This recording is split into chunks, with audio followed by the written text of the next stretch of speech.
क्या hero MotoCorp पतन की ओर बढ़ रहा है? क्या भारत के सबसे बड़े कहलाने वाले ब्रांड का पतन हो रहा है? कभी भारत की सबसे बड़ी टू व्हीलर कंपनी हुआ करती थी हीरो मोटोकॉर्प। स्प्लेंडर से लेके पैशन तक हर गली में इसकी बाइक्स दौड़ती थी, लेकिन आज कंपनी मुश्किलों से घिरी हुई है।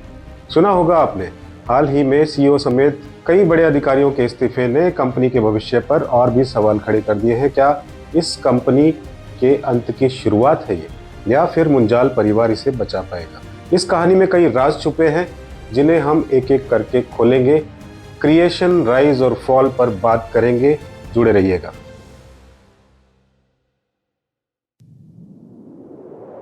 न्यू इरा वर्ल्ड यानी कि नए युग की नई दुनिया में फिर से आपका स्वागत है।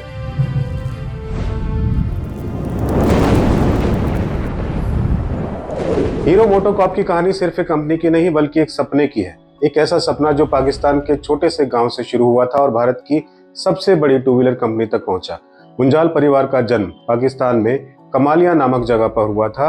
ये जगह पाकिस्तान में है। 1947 में भारत पाकिस्तान विभाजन के बाद मुंजाल परिवार लुधियाना पंजाब में आ गया। 4 भाइयों ओम प्रकाश मुंजाल, दयानंद मुंजाल, सत्यानंद मुंजाल और ब्रिज मोहन मुंजाल ने साइकिल पार्ट्स बनाने का काम शुरू किया। 1956 में हीरो साइकिल्स की शुरुआत हुई और यह जल्द ही भारत की सबसे बड़ी साइकिल निर्माता कंपनी बन गई। 1984 में हीरो ने जापानी कंपनी होंडा के साथ साझेदारी करके टू व्हीलर मार्केट में कदम रखा और फिर शुरू हुआ हीरो होंडा का स्वर्णिम युग। हीरो का स्वर्ण युग कैसे कंपनी बनी नंबर 1? सन 2001 में हीरो होंडा दुनिया की सबसे बड़ी टू व्हीलर निर्माता बनी। 2006 में कंपनी का मार्केट शेयर 50% से ज्यादा था और स्प्लेंडर भारत की सबसे ज्यादा बिकने वाली बाइक बनी। लेकिन 2010 में वो हुआ जिसने हीरो की गाड़ी को पटरी से उतार दिया। आपको क्या लगता है, होंडा से अलगाव आत्मनिर्भरता का कदम था या एक आत्मघाती कदम? 2010 में हीरो ने होंडा से अपनी 26 साल पुरानी साझेदारी तोड़ ली, लेकिन यह फैसला सही था या नहीं?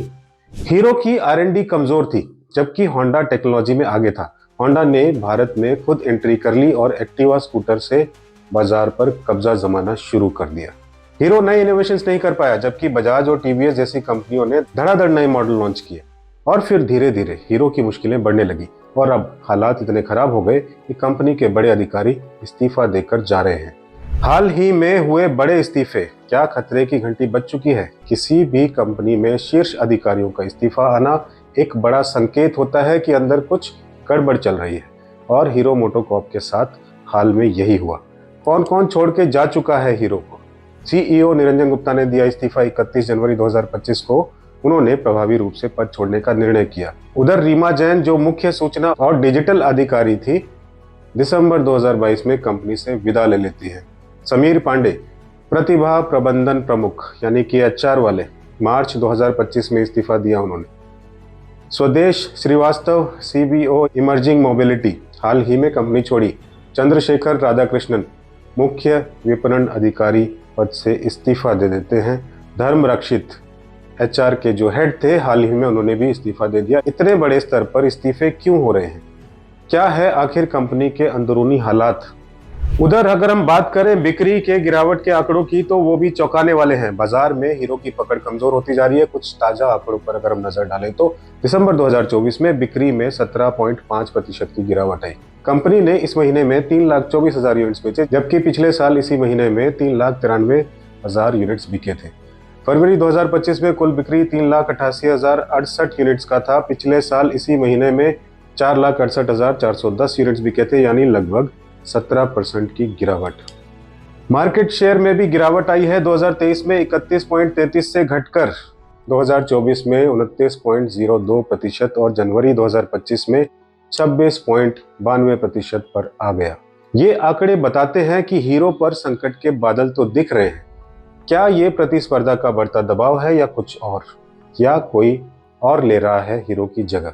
हीरो के कमजोर पड़ने का फायदा उसके प्रतिस्पर्धियों ने उठाया है। आइए जानते हैं कैसे।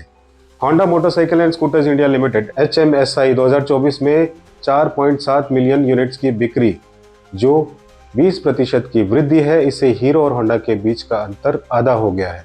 TVS motor company market share 2015-16 में 13% से बढ़कर 2024-25 की तीसरी तिमाही में 19% हो गया है। बजाज ऑटो नई टेक्नोलॉजी और फीचर्स के साथ लगातार नए मॉडल्स लॉन्च कर रहा है। प्रतिस्पर्धियों की यह तेजी हीरो के लिए खतरे की घंटी है। एक नजर डालते हैं कौन कौन से कारक हैं जो हीरो को प्रभावित कर रहे हैं।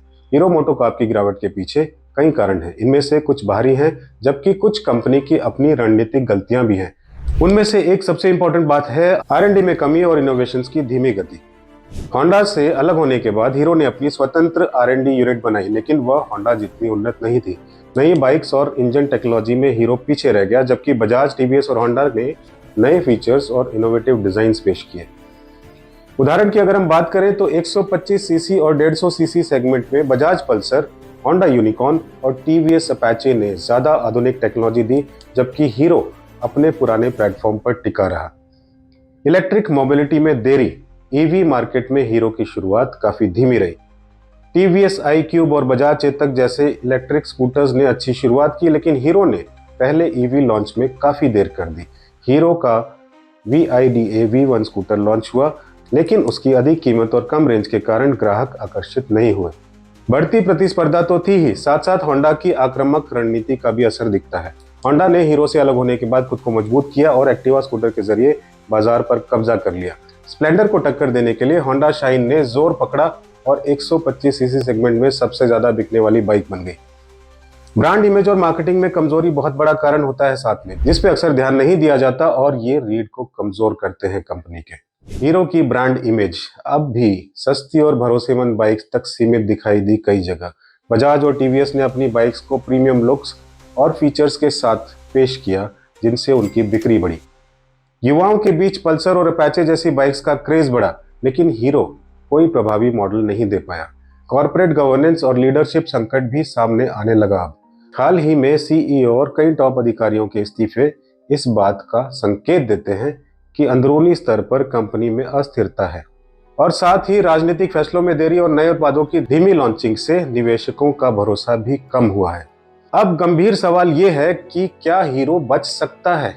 तो क्या हीरो की कहानी खत्म होने वाली है, या फिर यह कंपनी वापसी कर सकती है?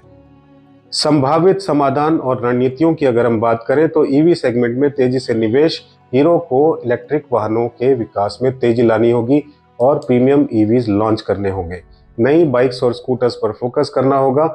इनोवेशन बढ़ाकर और प्रीमियम सेगमेंट में मजबूती लाकर हीरो फिर से बाजार में पकड़ बना सकता है। साथ साथ मार्केटिंग और ब्रांड इमेज में सुधार करना होगा। युवाओं को टारगेट करते हुए अधिक आक्रामक मार्केटिंग रणनीति अपनानी होगी। लीडरशिप में साथ साथ स्थिरता लाना जरूरी है। टॉप मैनेजमेंट में स्थिरता और नई रणनीतिक सोच की जरूरत है। साझेदारी और टेक्नोलॉजी अपग्रेड करना होगा। नई टेक्नोलॉजी अपनाने और विदेशी कंपनियों के साथ साझेदारी करने से हीरो को फायदा हो सकता है। अब एक सवाल आपके लिए, हीरो मोटोकॉर्प जो कभी भारत की नंबर 1 टू व्हीलर कंपनी थी, क्या वह फिर से अपनी खोई हुई जगह वापस पा सकती है, या फिर होंडा, बजाज और टीवीएस की आंधी में यह नाम कहीं खो जाएगा? आपका क्या विचार है? क्या हीरो को अपनी रणनीति बदलनी चाहिए, या अब इसका समय पूरा हो चुका है? हमें कमेंट करके बताइएगा। प्रणाम।